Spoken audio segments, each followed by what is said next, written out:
All right, here we go. Chapter 14. I'm still in the airport. The morning after I left the elves, an ogre woke me by poking me with a stick. Wake up, breakfast. How do you like to be cooked? Bloody, medium, or done to a crisp? 8 ogres surrounded me.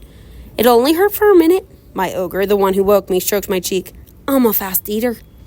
I looked at the other, searching vainly for a sympathetic face. Not far off, I saw my saddlebags next to a pile of bones. Whose bones? I hated to think. Then I realized, the elf's pony. I swallowed convulsively. My stomach heaved and I threw up. When I was done, the ogre spat at me. His spittle burned my cheek. I wiped it off with my hand, and my hand burned too. Farnzuk, I'm goofing. Mustn't oof, he growled. It will taste sour for hours. I was in it. I had studied sufficient ogres to understand almost everything. One of the women spoke. I think she was a woman because there was less hair on her face and she was shorter than my ogre, and I think he was a man. She called my ogre Sheaf and asked him if he thought he was going to eat it all by himself. He answered that he'd found it and caught it, so it belonged to him. Anyway, he added if he shared, there wouldn't be enough to go around, and besides, he'd allowed everyone to eat the pony. Her answer was that the pony had been last night, that they were hungry again, that he always had 100 reasons not to share, and that he didn't care if the whole tribe starved so long as he got a special treat. He lunged at her and she lunged at him.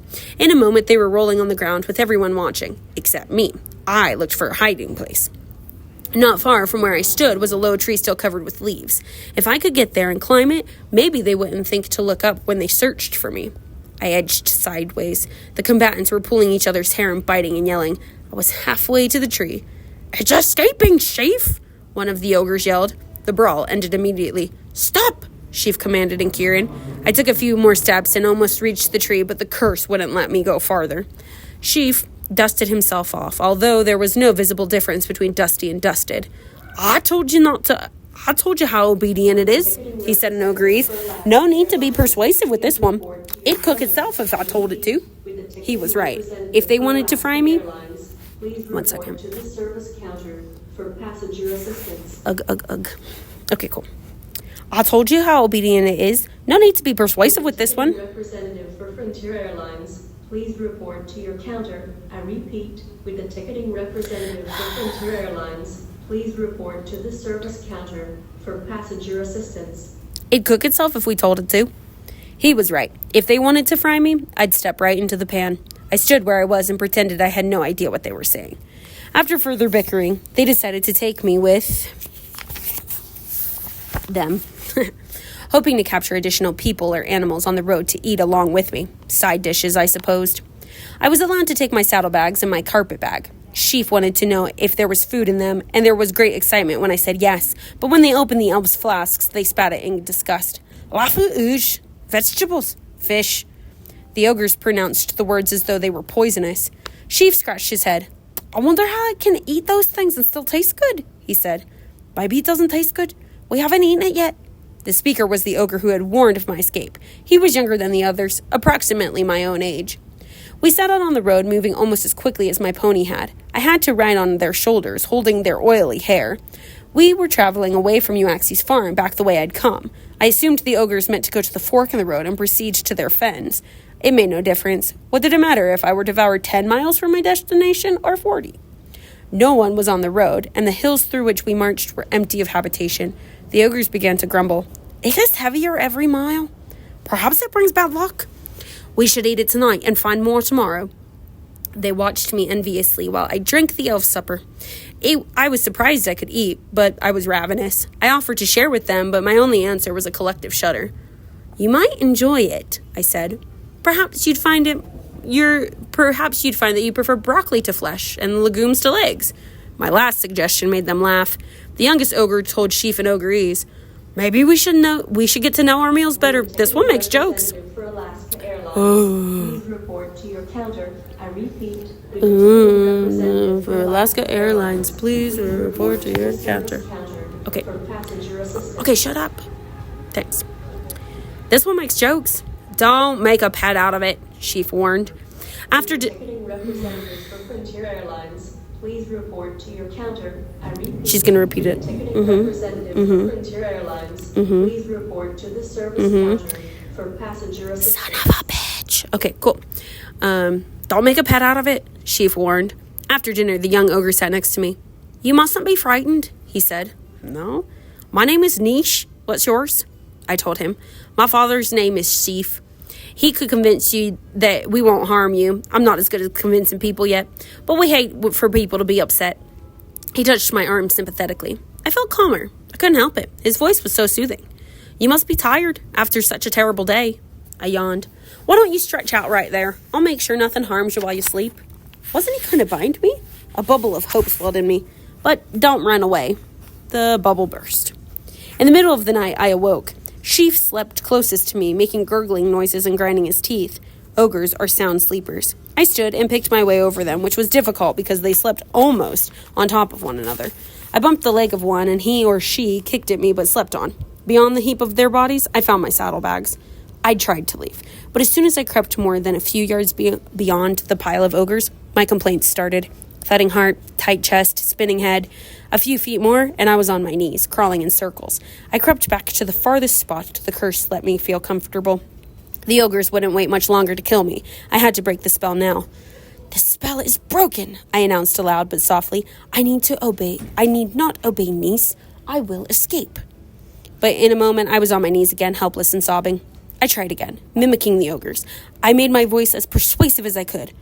What is a spell? I asked myself. Only words? I can walk away from these ogres. I can do it. No magic can stop me. I stood and took confident steps. I was moving quickly, fearlessly. The spell was broken. Then I saw Sheaf almost at my feet. I'd gone down the wrong way.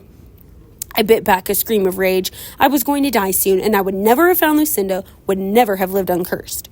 I returned to the end of my invisible tether and battled my despair. My voice had been persuasive. Might not persuasion have other uses? Could I mimic the ogres? Could I speak with their persuasive power? For a while, my voice sounded too harsh. It needed honey for sweetness and oil for smoothness. I imagined swallowing a mixture of the two and coating my throat with them.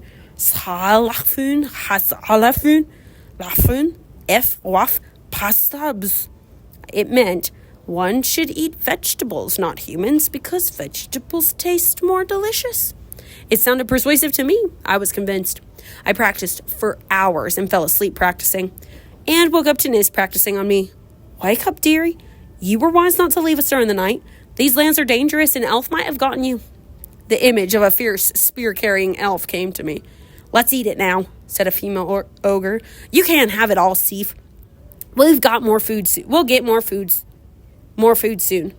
All right, if I can get a leg. He held my shoulders. She nodded. I'll be content with an arm if I can have an ear, too. In a moment, all my parts were claimed. Nis wanted to keep me alive a while longer, but he gave in when he was allowed to have my neck. The best part, he said, coming close and patting it. Seif said, I want to be the one to kill it. He jerked me away from Nis. I began in Ogreese. It came out as a squeak. Seif bared his teeth. The points glistened. Saliva dripped from his lips. I tried again. You're not really hungry. You're full. My voice was raspy. More honey, more oil. The ogre stared, as surprised as if a rock had spoken. I knew it was smart. Nis sounded proud of me. Too bad we're hungry, Seif crouched. It would have made a good pet. He held my leg, his portion, and lowered his head, his teeth inches from my thigh. Oil and honey. How can you eat me? You're too full to eat. All of you are. Your bellies are as heavy as sacks of melons. Seif stopped. I went on. You just had a wonderful meal of 8 fat ladies. If you eat me too, you'll get sick. If you want to go back to sleep off your big meal, you should. Seif let me go. I stepped away from him. You feel tired. The ground is so soft, so comfortable, I said.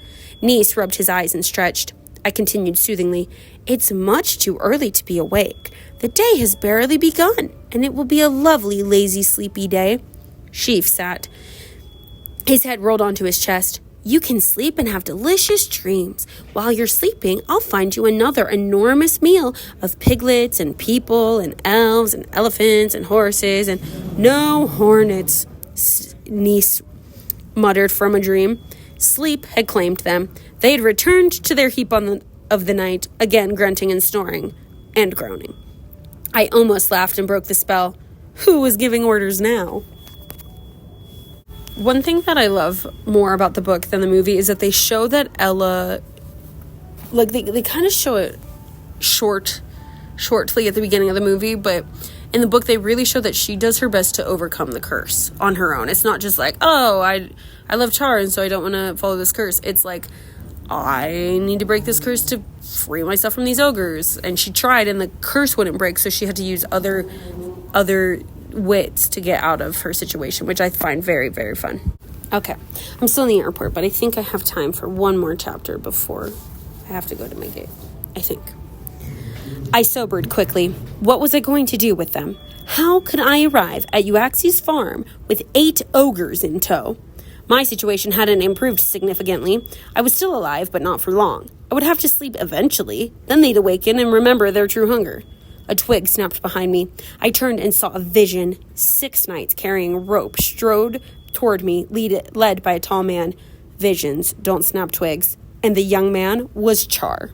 He saluted me, but his eyes were on the ogres. Uncoiling a length of rope, he knelt over Sif and began to bind his ankles. The ogres slept soundly, but they were not unconscious. As soon as he felt the cord tighten, Sif woke with a roar, which shrank into a purr when he saw Char. What an honor, Your Highness? But why do you bind an ally? He reached down and loosened the rope. That was proper. Char shouldn't have been fettering his friend. But Char pushed Sif's hands aside and tightened the rope again. How can he be so cruel? The knights had begun to bind the other ogres, who were also stirring. Sif tried again. Prince, I would sacrifice my life for you. You should treat me so rudely. Still, Char paid no attention. I watched stupidly when Sif's feet lashed out. Char reeled back, losing his grip on the rope. Sif rose and kicked the tether away. The knights hadn't made much progress with their binding either. Everywhere they were doing battle, an ogre knelt over one fallen knight, about to sink teeth into his shoulder. The knight twisted away, gaining a few seconds, but the ogre was turning toward him. Char regained his feet and drew his sword. He and Sif faced each other warily. Char spoke to me, his voice oddly loud. Can you tame them again, Ella? If not, run and save yourself. The question cleared my wits. Sif, niece, ogre friends, I called in ogreese. Why do you wish to destroy your benefactors? They have food for you, but they cannot give it to you until you do what they want. The ogre stopped clawing and biting and pounding and lunging and kicking and looked at me trustfully. Would you like to know what the food is? I asked. Please, Sif said. The treat they have for you is a dozen baby giants only 6 months old. They all smiled beautifully. But these friends can't bring the feast unless you let them tie and gag you. When they bring out the infants, they'll remove your bindings. So seat yourselves and hold your arms and legs. They will be gentle. Only Niece remained standing, looking dazed. Sit, Sif commanded. Niece sat. The tying and gagging was completed quickly. Then the ogres were bound together, treatment that they had endured cheerfully. Ella! Char swept a deep bow. He'd grown taller. How did you tame the ogres? His voice was too loud again. I'm skilled at tongues and I can't hear you. Oh, I forgot. He extracted something from his ears. Beeswax. That's why the ogre's magic had no effect on you. Once we saw ogres, we always put the wax in. The danger is being caught unawares. Char said that one of the knights acting as a scout had seen me. He reported that a band of ogres was about to eat a maiden when she talked them to sleep. How did you do it? I told them about finishing school. I hate this. 1 second. We must wait until she's done. Thank you. You're welcome. Okay. I told them about finishing school and they began to snore. Truly? Char stared at me, then laughed. It was delightful to make him laugh. He was always so surprised. How did you really do it? He persisted. I spoke to them in ogreese and I imitated their oily way of talking. I didn't know if I would succeed. They'd already parceled me up.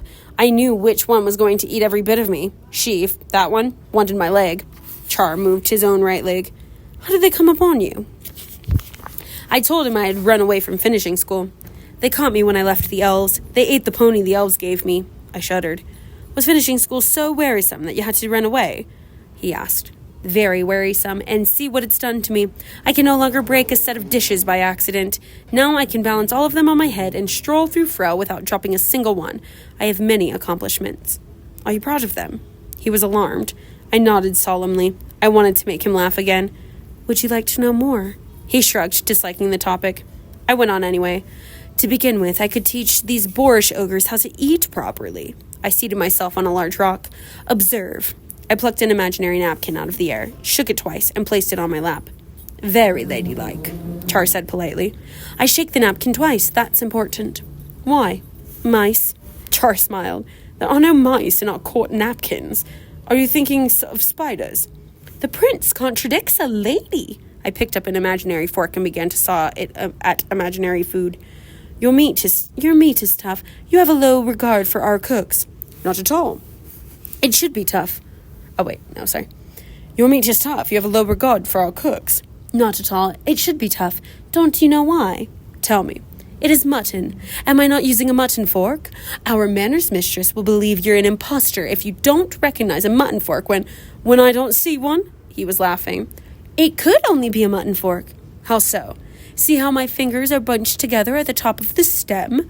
I reached up and caught Char's hand. It was square and large. I extended my index finger. My finger is the fork. You grasp it. So. I arranged his fingers around mine. His grip was firm. That's the only correct way to hold a mutton fork. A trout fork is managed differently. I turned his hand over to demonstrate. Angry red welts ran across his palm. The rope burned you. He pulled his hand away. It's nothing. One of the knights is a healer. What else did your manners mistress teach you? I wanted to examine the burn more closely, but I continued. Manners mistress knew my father's opinion about everything. She said he would exile any subject who ate. Manners mistress knew your father's opinion about everything. She said he would exile any subject who ate blancmange from a soup bowl. As a result of her instruction, I can never make such a mistake. Does my father have a special spoon for raspberries and one for blueberries? Certainly. Why wasn't I informed? You should hire manners mistress. 1 second.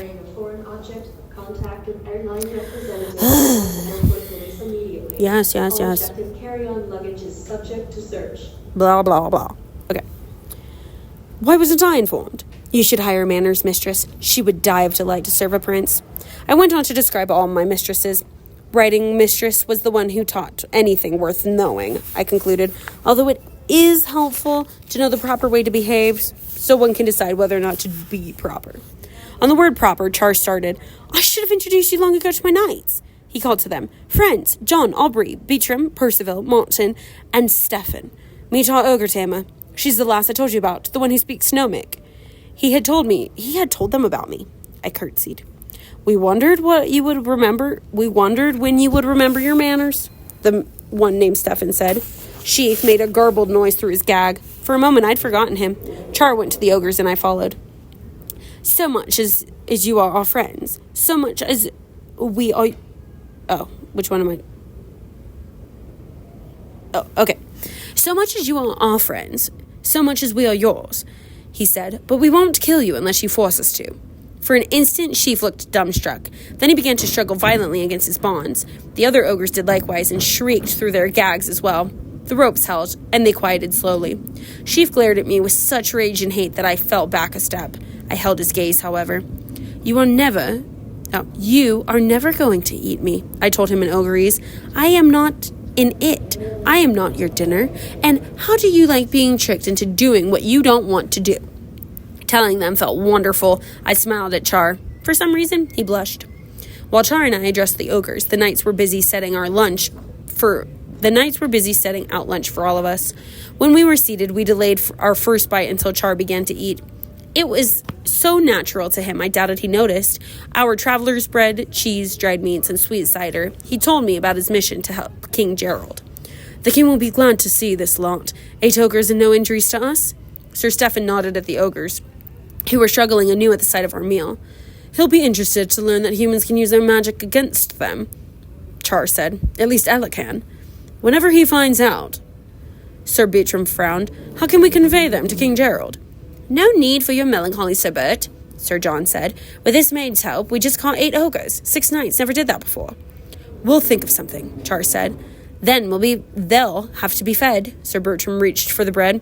And you're the best hunter we have, Sir Bert, Char said, and the knight's expression lightened. Ogres can move quickly, Sir Martin said. It shouldn't take too long to reach the king. I've been told they can outrun a horse, Sir Stephen added. A centaur, too, even a hart. While Char and the knights discussed ogre transport, I thought about the wedding and despaired of getting there in time. It was 3 days from now, and I was even farther from the giants than I had been when the ogres had captured me. If I walked, I would have arrived weeks late, and then I remembered Niece's order not to run away. I could not leave anyway. Sir Bertram's gloomy voice penetrated my thoughts. We'll have to drag them. And how can we do that? The young lady can tell them to go wherever we want. Sir Aubrey said. She can come with us and keep them biddable. Let the prince tell us what to do, Sir Stephen said. He knows. Sir Char spoke confidently. You, Stephen, will escort the Lady Ella to her destination, wherever that is. Martin and Percival will ride to my father for assistance. Sir Bert, Aubrey, John, and I shall take turns hunting and guarding the ogres. We'll put the wax back in our ears when we are within earshot of them in case their gags slip. I'd rather stay with you, lad, Sir Martin said. You and Percival are our best scouts. We'll depend on you to get through quickly. Sir Martin nodded. The maiden will be safe with me, Sir Stephen vowed. Out. Unless he talks her to death, Sir Aubrey interrupted. You don't know him, lady. His speech stops only when the stars shine green in a yellow sky. He'll be a better companion than the ogres, Char said. But Ella, why didn't you go back to Frau when you left finishing school? My father is trading at a giant's farm where a wedding will take place soon. He wrote that giants' weddings are interesting. I thought I'd join him there. Char marveled. You put yourself in danger in order to see a wedding? He thought me a fool. Sir Bertram spoke. It's fortunate that all the maidens in Kira do not decide to travel by themselves. We have work enough without having to rescue them. If all the maids in Kira could tame ogres, Char said, we would have much less to do. Perhaps not such a fool after all. After lunch, Sir Stephen mounted his horse and Char lifted me behind him. As soon as he did, my curse-caused complaints began. In a moment, I was going to fall off the horse. The curse wasn't going to let me abandon the ogres. I don't like to leave you in danger, I said, starting to dismount. Go with Sir Stephen, said Char. We won't come to harm. It was an order. I could go. My symptoms stopped. Char caught the horse's bridle. Will you soon be in Frel again? If father doesn't send me back to finishing school, and if he doesn't want me to travel with him, why did he want to know? Did he want me to be? Why do you ask? He didn't answer directly. I should be back shortly. These maneuvers never last long. He spoke as though he'd been on thousands. Perhaps I'll see you soon then, and you can tell me about the other ogres you catch? Perhaps you can teach me how to tame an ogre. All the same, I said. That's farewell. Sounds evil. It is, I answered, and we parted.